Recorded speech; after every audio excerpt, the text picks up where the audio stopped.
ప్రేమ, యేసుని ప్రేమ.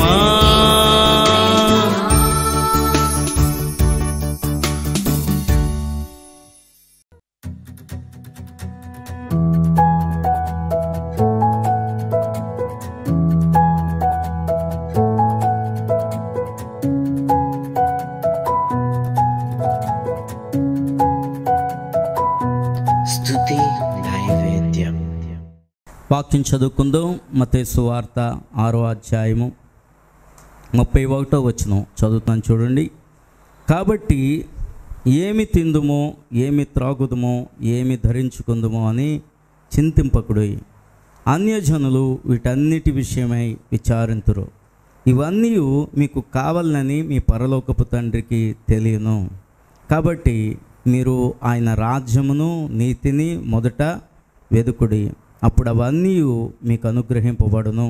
రేపటిని గూర్చి చింతింపకుడు, రేపటి దినము దాని సంగతులను గూర్చి చింతించును. ఏనాటి కీడు ఆనాటికి చాలును. చిన్ని ప్రార్థన చేసుకుందాం. కృపగలిగిన మా తండ్రి, నీ వాక్యం ద్వారా మరొకసారి నీ దాసుని మరుగు చేసి నీ ఆత్మచేత సంధించి నీ ప్రజలందరితో, నీ బిడ్డలందరితో మాట్లాడమని, ఇదో నాయనా ఈ మాటలు వినుచుండగా వారికి జ్ఞానమును ఆశీర్వాదమును దయచేయమని యేసు నామమున ప్రార్థన చేయుచున్నాము తండ్రి, ఆమేన్. యేసు ప్రభువారే మత్తయి సువార్తలో స్వయంగా మాట్లాడుతున్న మాటలు ఇవి. ఏమి తిందుమో, ఏమి త్రాగుదమో, ఏమి కట్టుకుందుమో అనే విషయాలను గూర్చి మానవునికి ఏముంటుందంటే సహజంగా చాలా చింత ఉంటుంది కదా. మనకి దేవుడు ఎప్పటికప్పుడు ఇస్తున్నా సరే మనం కొంత విచారాన్ని ఎందుకు కలిగి ఉంటామంటే రేపటిని గూర్చి మనం ఏం చేస్తూ ఉంటుంటాం, ఆలోచన. మానవునికి ఉండే ఆలోచనలు ఏ పక్షికి ఉండవేమో, ఏ జీవికి ఉండవేమో. అందుకనే ఈ ఆలోచనలు బట్టే మనకు ఒక్కోసారి ఏం పట్టదండి, నిద్ర పట్టదు. దేవుడు అన్నీ ఇస్తున్నా నిజంగానే సంతోషంగా చాలామంది ఉండలేరు. కానీ నిజంగానే వాక్యములో ఎదిగే వారికి ఈ చింత ఉండదని నేను అనుకుంటాను. దేవునికి స్తోత్రం. అందుకనే వాక్యములో మనం ఏం చేయాలి, వాక్యం అనే ఆహారాన్ని బాగా తినాలి మనం కదండి. మనము ఈ లోకంలో ఉండే ఆహారం కోసం ఎలాగైతే తాపత్రయపడుతున్నామో, మంచి తినాలని ఎలాగైతే ఆశపడతామో, అలాగే మనం ఆత్మీయమైన ఆహారాన్ని, దేవుని వాక్యం అనే జీవాహారాన్ని మనం కానీ తింటే నిజంగానే మనము చింతించవలసిన పని మనకు ఉండదు. దేవునికి స్తోత్రం చెల్లిందా. చింత ఎవరికి ఉంటుంది చెప్పండి, ఆత్మీయతలో ఎదగలేని వారే చింతిస్తారు. రేపు ఎలాగుంటుందో అన్నీ ఆలోచనలే, అన్నీ విచారాలే మనకి. పైన అంటాడు, ఆకాశ పక్షులను చూడండి, అవి విత్తవు కోయవు. అండ్ ఇంకా పువ్వులను గురించి మాట్లాడతాడు. గడ్డి పువ్వులను చూడండి, వాటికి ఉండే వైభవం అట సొలొమోనుకు కూడా లేదు అంటాడు కదా. గడ్డి పువ్వులు ఎంత అందంగా ఉంటాయి. సొలొమోను రాజ్యం చాలా అందమైనది, సింహాసనం అందమైనది, సొలొమోనుకున్న వైభవము చాలా గొప్పది. కానీ దేవుడు అంటాడు అక్కడ 28వ వచనము, వస్త్రములను గూర్చి మీరు చింతింపనేలా, అడవి పువ్వులు ఎలాగూ నెదుగుచున్నవో ఆలోచించుడి. అవి కష్టపడవు, వడకవు. అయినను తన సమస్త వైభవంతో కూడిన సొలొమోను సహితము వీటిలో నొకదాని వలెనైనను అలంకరింపబడలేదు. నిజమే, రాజులందరిలోకి వైభవాన్ని అనుభవించిన రాజు సొలొమోను అయితే అండి అడవి గడ్డి పువ్వులట, వాటికంటే వైభవాన్ని దేవుడు వాటికి ఇచ్చాడట. దేవునికి స్తోత్రం చెల్లిందా. ఆ పువ్వులను చూస్తూ ఉంటుంటే వీటికి ఈ అందం ఎలాగొచ్చింది అని అనుకుంటాం. కానీ దేవుడు వాటిని అంత అందంగా సృష్టించాడు. ఎందుకంటే అవేమి కష్టపడకుండానే వాటి అందాన్ని వాటికి ఇచ్చాడు. మనకు అందం కావాలంటే మనం ఏం చేస్తాం, ఎన్నిసార్లు సబ్బెట్టుకొని తోముకుంటాము. కానీ మన అందం అలాగేమి ఉండదు. గడ్డి పువ్వు అంత అందంగా మనం చూసి ఆహా ఎంత బాగున్నారు అని అనుకుని ఎవ్వరు అంటారు. మనల్ని అంటారేమో అని ప్రతిరోజు వస్తాం. కానీ మన అద్దంలో చూసుకొని మనమే నేను బాగానే ఉన్నాను, ఈ డ్రెస్ వేసుకుంటే ఎంత బాగున్నాను, ఆ డ్రెస్ ఉంటే ఇంకెంత బాగున్నాం కదా. ఏమి కట్టుకుంటామోననే చింత ఉంటుందట మనకి కదా. ఎన్ని బట్టలు మనం కట్టుకుని ఉంటామో, ఇప్పటికి ఎన్ని పడేసి ఉంటామో, ఇంకా ఎన్ని కలర్స్ మీద మనకి అండ్ ఆసక్తి ఉంటుందో. ఆ చీర కట్టుకునే రోజు ఎప్పుడు వస్తుందో, అది ఎప్పుడు కట్టుకుంటామో, ఆ జీన్ ప్యాంట్ నేను ఎప్పుడు కొనుక్కుంటానో, కంపెనీ ప్యాంట్లు నేను ఎప్పుడు తొడుగుతానో అని అందరికీ. కానీ మనకి అదే చింత అంటే. చింత అంటే ఏంటో కాదు, ఏమి ధరించుకుంటామోనే చింత, ఏమి తింటామోననే చింత, ఏమి త్రాగుతామోననే చింత, ఎలాగుంటామోననే చింత. అన్నీ చింతలే. కొంతమందికి మొదటి సంతానం మగపిల్లడైతే చాలా సంతోషించేస్తారు, ఆడపిల్లైనా సంతోషిస్తారు. రెండో దానికి ఇంకా రెండో గర్భఫలం వచ్చిందనుకోండి, అప్పుడు ఆడపిల్ల పుట్టేస్తుందేమోనని ఏమైపోతూ ఉంటుంటారు, ముందుగానే విచారముఖంతో ఉంటుంటారు. అందరినీ ప్రార్థన చేయండి, మగపిల్లోడు పుట్టాలి కదా. ఏ పిల్లోడు పుడితేనే వాళ్ళకి మనం ఇద్దరికి పాలు పెట్టాలి, అన్నీ సమానంగానే తిండి పెట్టాలి, సమానంగానే చదివించాలి. తర్వాత ఆడపిల్ల అయితే కొద్దిగా అన్నం పెడుతుంది, తర్వాత మగపిల్లోడు అది కూడా పెట్టకుండా తన్నేసి వాళ్ళు చాలామంది ఉన్నారు. కానీ ఆ తన్నించుకోవడానికే మనం ఏం చేస్తామంటే, మగపిల్లోడు కావాలి ప్రార్థన చేయండి, నా జుట్టు పీకాలి ప్రార్థన చేయండి, వాడితో నేను తన్నులు తినాలని ఉంది ప్రార్థన చేయండి అని మనం చెప్పుకుంటూ ఉంటుంటాం. కానీ అందుకనే దేవుడు అంటాడు, ప్రతిదానికి మానవుడు ఏం పడుతున్నాడండి, చింత. నిజమైన సంతోషం మనకి ఉండట్లేదు చాలామందికి. నిజంగానే మనం విశ్వాసాన్ని గురించి చెప్పుకుందామన్నా, అబ్రహాము కుమారుని పేరేంటంటే ఇస్సాకు. అబ్రహాము చింతంతా ఇస్సాకు తీసివేశాడు. ఇస్సాకు పుట్టగానే ఇస్సాకు పేరుకి అర్థం ఏంటంటే నవ్వుట. దేవునికి స్తోత్రం చెల్లిందాం. ఇస్సాకు పేరుకి అర్థం ఎందుకు పెట్టాడు ఇస్సాకు అని, నవ్వు అనే పేరు అర్థం వచ్చే పేరుని పెట్టమన్నాడు అబ్రహాముని దేవుడు. కాబట్టి మనము చింతించవద్దు అంటున్నాడు, దేనికి చింతించవద్దు. దేవుడు అంటాడు, మీ చింత యావత్తు. మనకెవరున్నారండి అలాగని? దేవుడు ఎవరైనా ఉన్నారంటారు ఈ లోకంలో?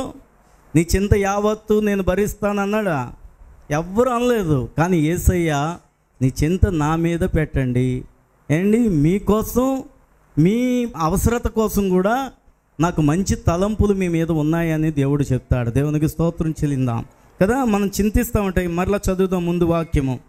కాబట్టి ఏమి తిందుమో, ఏమి త్రాగుదుమో, ఏమి ధరించుకుందుమో అని చింతింపకుడి, అన్యజనులు వీటన్నిటి విషయమై విచారింతురు.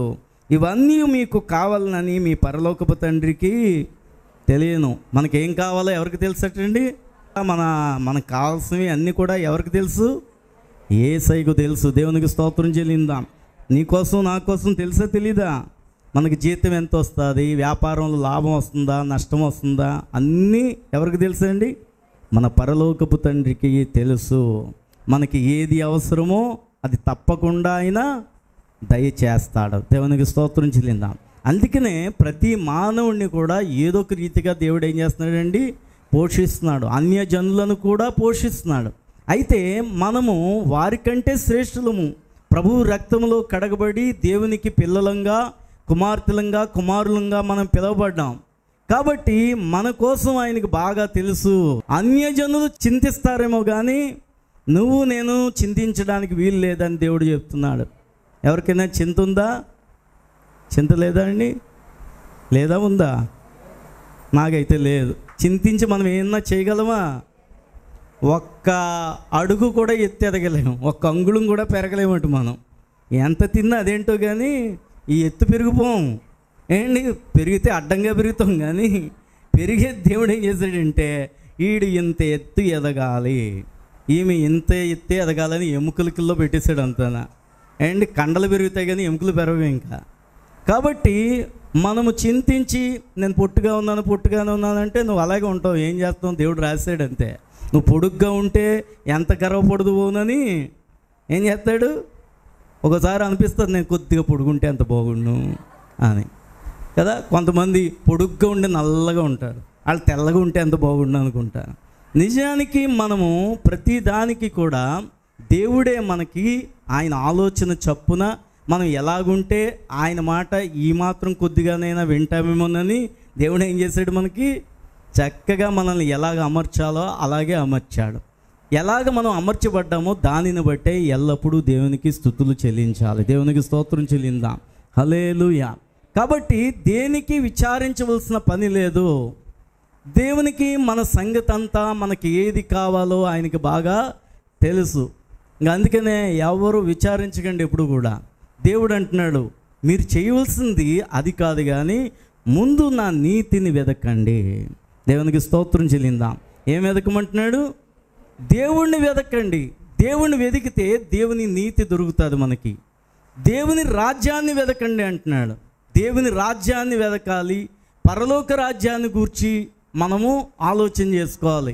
పరలోక రాజ్యానికి వెళ్ళటం కోసం మనం ఏమవ్వాలంటే తాపత్రయపడాలి. పరలోక రాజ్యానికి మనం తీసుకుని వెళ్ళేది ఏంటి అంటే దేవుని వాక్యమే.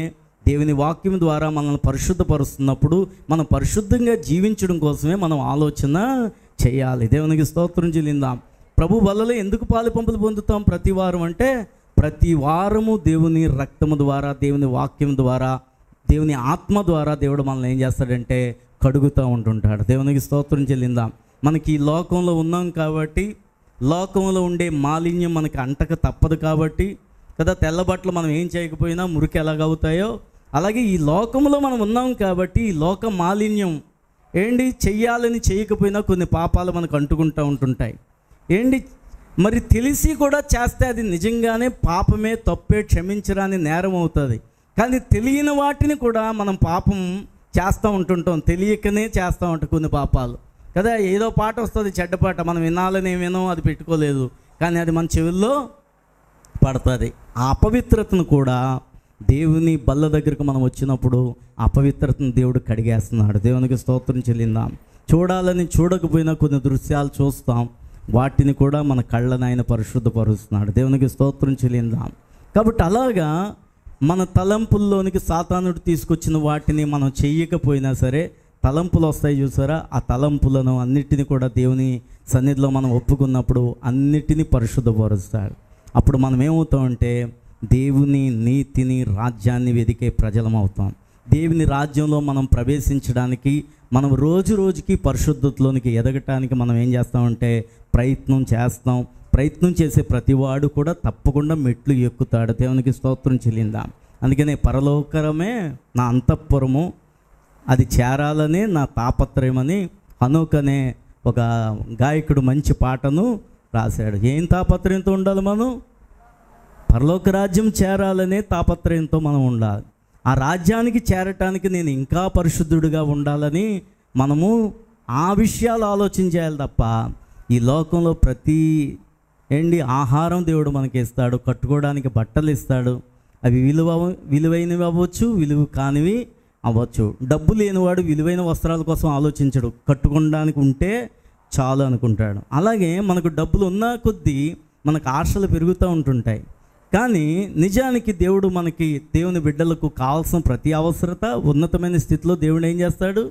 అవును నిజమే, మన పరిస్థితులు మారే కొద్దీ, స్థితి మార్చే కొద్దీ దేవుడు మనము విలువైన వాటిని కోరుకునేటట్లుగా, విలువైన వాటిని ధరించేటట్లుగా కూడా చేస్తాడు దేవుడు. అది కూడా తప్పేమీ కాదు. డబ్బు ఉన్నా సరే కొంతమంది డబ్బు అంతా దాసేసి ఏం చేయకుండా, ఏం ఖర్చు పెట్టకుండా, అలా తినకుండా కనీసం అన్నీ కూడా అలా దాసేస్తూ ఉంటుంటారు. చివరికి ఉట్టినే పోతారు. నిజమే, చాలామంది అలాంటి పిసినార్లు కూడా ఉన్నారు. పిసినార్లు కూడా లోబులట దేవుని రాజ్యానికి చేరరట. లోబులు అంటే ఉన్నా తినరు, కట్టుకోరు. మనం దీనంగా ఉండాలి, బీదలంగా ఉండాలి, దరిద్రంగా ఉండాలని సిరిగిపోయిన ఏడుచుకుంటా, ముష్టోళ్ళ తిరుగుతా. మొత్తానికి అదొక లోభత్వం. అలాంటిది కూడా ఉండకూడదు. మనకు ఉన్న కొద్దీ విలువైన వారంగా, ఇతరులకు కూడా పంచిపెట్టే వారంగా మనం ఉండాలి. దేవునికి స్తోత్రం చెల్లిందాం. మనం విలువైన బట్టలు కట్టుకుంటున్నప్పుడు పాత బట్టలన్నీ, లేకపోతే కొంతమందికి మనకు సామర్థ్యానికి తగినట్లుగా మనము క్రొత్త బట్టలు కూడా కొని ఇస్తూ ఉంటుంటే దేవుడు నేను ఇంకా దీవించి ఆశీర్వదిస్తాడు. దేవునికి స్తోత్రం చెల్లిందాం. ఉన్నా సరే రేపేమైపోతామోననే బెంగ కదా. ఆడపిల్ల పుడితే పెళ్ళి ఎలా చేసేస్తామోనని అప్పుడే 22 సంవత్సరాలు బట్టి ఆలోచన చేసేస్తాడు. నిజంగానే దేవుని మీద ఆధారపడితే ఎప్పటికప్పుడు దేవుడు మనకు అన్నిటినీ సమకూర్చే గొప్ప దేవుడు. మీకోసం నాకు అన్నీ తెలుసు అంటున్నాడు ఆయన. మన అందరి కోసం మన చింత అంతా ఆయన మీద పెట్టండి. కానీ మనం చేయవలసింది దేవుని నీతిని సంపాదించుకోవాలి, దేవుడిచ్చే గొప్ప పరిశుద్ధతను సంపాదించుకోవాలి. ఆ వస్త్రాల కోసము ఆ దేవుని యొక్క పరలోక రాజ్యపు ఆహారము కోసము మనం తాపత్రయపడాలి. దేవునికి స్తోత్రం చెల్లిందాం. నిజంగానే మనం అటు రీతిగా ఉందాం. మనల్ని మనం పరీక్ష చేసుకుందాం. నీ చింత ఏమన్నా ఉందా? దేనికోసమైనా బాధపడుతున్నావా? ప్రతిదీ కూడా నీ కొన్ని శోధనలు ఉండొచ్చు, ఇరుకులు ఉండొచ్చు, ఇబ్బందులు ఉండొచ్చు. అన్నిటినీ దేవుని మీద పెట్టి ప్రభువా నీ నీతిని, నీ రాజ్యాన్ని వెతికే నాకు ఆ ధన్యత నాకు దయచేయండి అని ప్రార్థన చేసుకోండి. దేవుని నీతిని వెతుకుతున్నావా? దేవుని రాజ్యంలో ఉండాలనే తాపత్రయం ఉందా? అయ్యో నేను ఈ తప్పులు చేస్తున్నాను, చనిపోతే దేవుని రాజ్యానికి వెళ్ళనేమో నేనే భయం నీకుందా? అది ఆలోచించే ముందుగా. ఇంకా ఈ పాపాలు నాలో ఉన్నాయి ప్రభువా అని ఒప్పుకో వాటి కోసం. అది తాపత్రయం. అంటే పరలోక రాజ్యానికి వెళ్ళాలంటే మనల్ని మనం పరిశీలన చేసుకోవాలి, మన లోటుపాట్లను సవరించుకోవాలి. దేవుని వాక్యంలో ఎన్నోసార్లు ఉంటుంది, చింతించవద్దు, ప్రభువు నందు ఎల్లప్పుడూ ఆనందించండి. మనకిచ్చిన రక్షణను బట్టి మనం ఆనందించాలి. ఎవరికి లేని గొప్ప రక్షణ దేవుడు మనకిచ్చాడు. ఎంతోమంది ఈ లోకంలో పుడుతున్నారు, కానీ వాళ్ళని దేవుడు కుమారులు అంటలేదు. ఎవరైతే ఆయన నామమందు విశ్వాసం ఉంచారో వారు నా పిల్లలు అంటున్నాడు దేవుడు. మనం దేవుని పిల్లలం. మన తండ్రి మన కోసం ఆలోచన చేస్తున్నాడు. ప్రార్థన చేసుకుందాం. దేవా, ఒకరోజు తీర్పు ఉంది నాయన. ఇప్పుడు నువ్వు మాకు అందరికీ చక్కగా నువ్వు బోధిస్తున్నావు తండ్రి. ఏది తప్పో, ఏది ఒప్పో, ఏది చేయాలో, ఏది చేయకూడదో మాకు అన్నీ నేర్పిస్తున్నావు. అందుకనే ఇక్కడే మేము చక్కగా నీ మాట విని నీ వాక్కు చొప్పున బ్రతికే భాగ్యం మా అందరికీ దయచేయండి. లేకపోతే ఒక రోజున నీ ముందు ప్రభువా దోషులంగా నిలబడాలి ప్రభువా. కాబట్టి నీ ముందు మేము తీర్పు దినాన్ని నిర్దోషులంగా ఉండే జాబితాలో మేము ఉండే భాగ్యం మాకు దయచేయండి. అట్టి జ్ఞానం మాకు అనుగ్రహించమని యేసు నామమున ప్రార్థన చేయుచున్నాము తండ్రి. ఆమేన్.